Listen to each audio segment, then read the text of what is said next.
From Medici court to made in Italy, fashion, power, and the Palazzo Pitti. Hello, this is Dr. Mark Joseph O'Connell. Today I want to explore fashion as power, memory, and cultural authority through one extraordinary institution, the Museo della Moda e del Costume in Florence's Palazzo Pitti.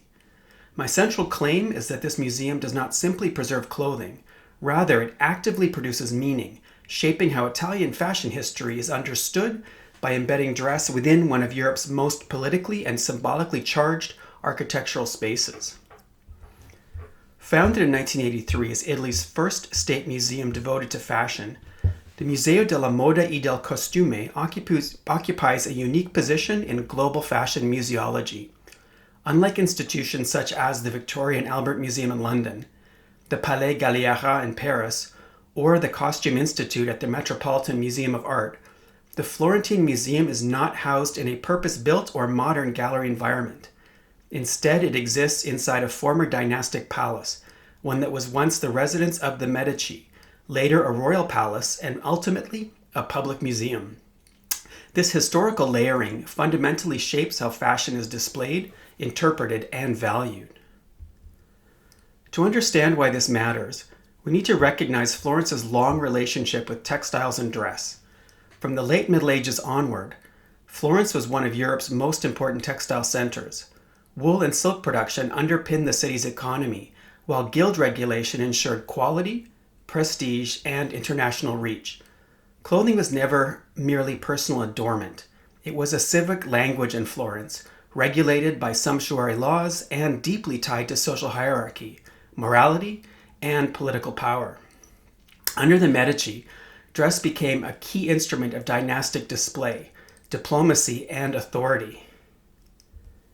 This early history is crucial because the Museo della Moda e del Costume deliberately constructs a longue durée narrative that links Renaissance court culture to 20th century Italian fashion and the emergence of Made in Italy.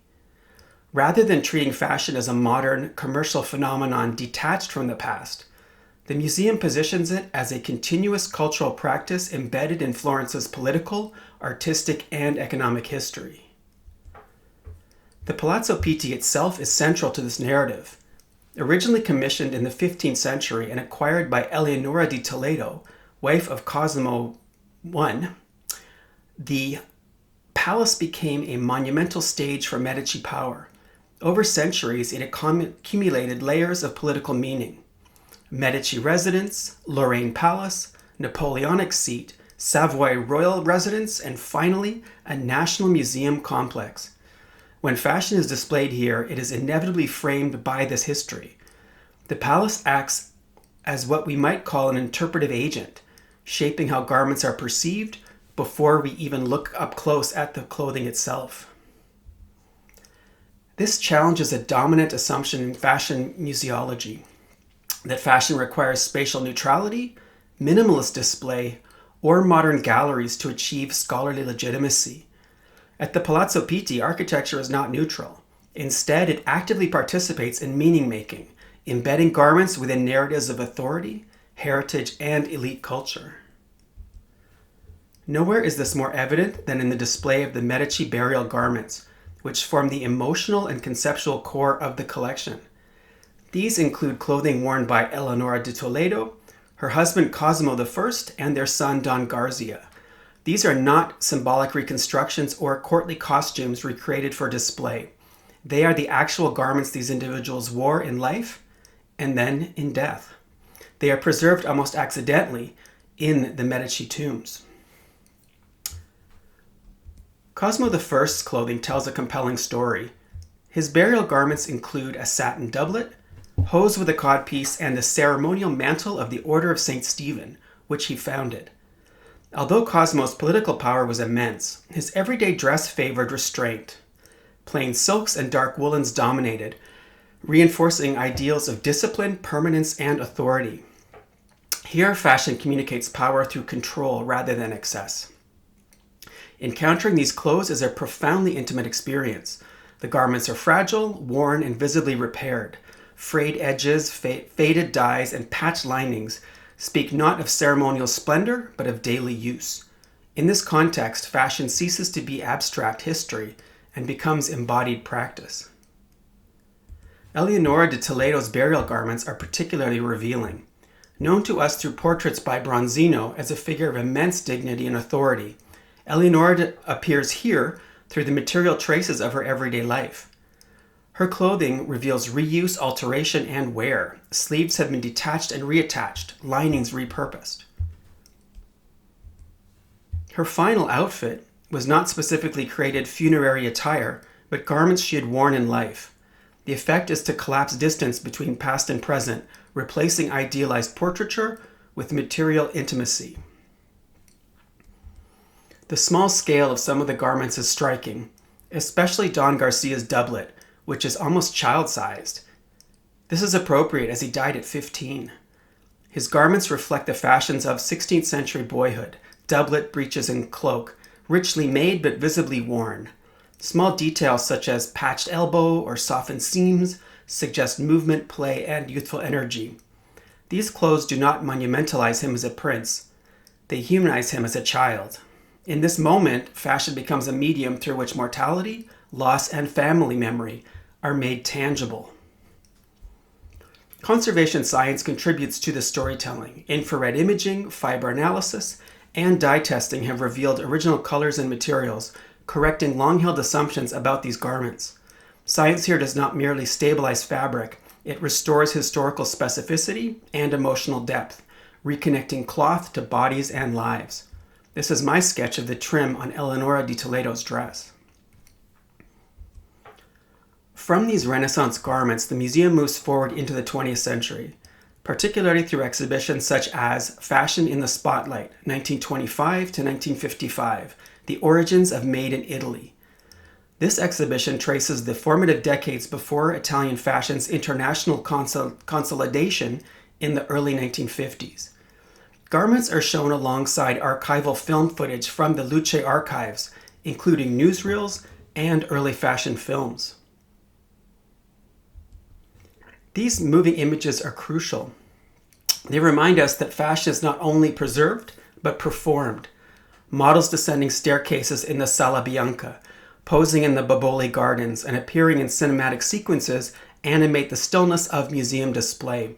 Fashion emerges here as spectacle, media event, and cultural strategy.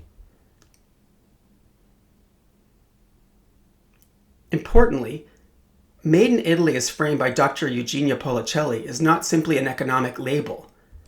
It is also a cultural mega-brand, as it draws on craftsmanship, textile innovation, cinema, and international exchange. By situating this story within the Palazzo Pitti, the same space once used for Medici court display, the museum suggests continuity rather than rupture. 20th century Italian fashion appears as a modern articulation of long-standing ideals of taste, elegance, and visual authority. However, this approach also reveals tensions. While Renaissance and early modern garments resonate powerfully within the palace interiors, some modern and contemporary designs risk being visually overwhelmed. Sleek 20th century silhouettes can appear dwarfed by frescoed ceilings and Baroque ornamentation. The palace elevates fashion's historical aura, but can also neutralize modernity, turning contemporary garments into anachronisms. And my sketches on site definitely revealed some of this, as when I was drawing the garments, I also would be actively engaging with the beautiful interiors, which were from very different eras.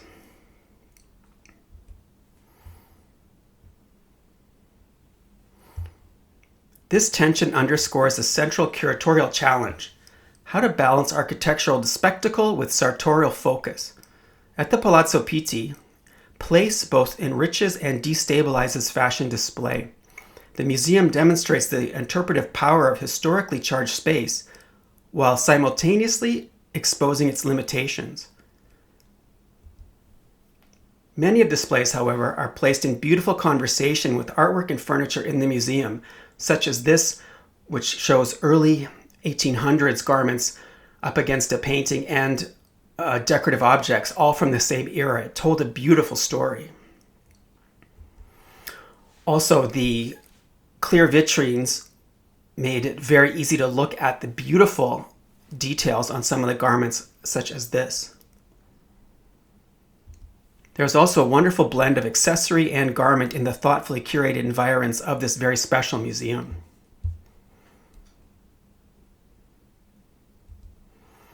In conclusion, the Museo della Moda e del Costume shows us that fashion museums are never neutral. They authorize certain narratives, values, and identities. By embedding fashion within a former dynastic residence, the museum reframes clothing as material culture capable of articulating power, memory, and national imagination across centuries. Florence thus emerges not only as a site of fashion history, but as a methodological case for rethinking fashion museology itself. The Palazzo Pitti demonstrates that fashion can be curated as a long cultural language, rather than a succession of trends, and that garments gain depth when situated within layered histories of place, authority, and representation. Ultimately, this most gorgeous and opulent museum reminds us that fashion is never just what we wear. It is how power is embodied, how memory is preserved, and how cultural identity is made visible through vestimentary culture. My name is Dr. Mark Joseph O'Connell, and I am a fashion researcher from Toronto, Canada, where I am a professor at Seneca Polytechnic. This research is part of my ongoing work on fashion, museum display, visual culture, and the philosophy of fashion. Please let me know your questions, thoughts on this beautiful museum in the comments, and if there are subjects you would like me to explore in further videos. You can follow me on all the relevant socials as Mark O'Connell Studio. Thank you very much.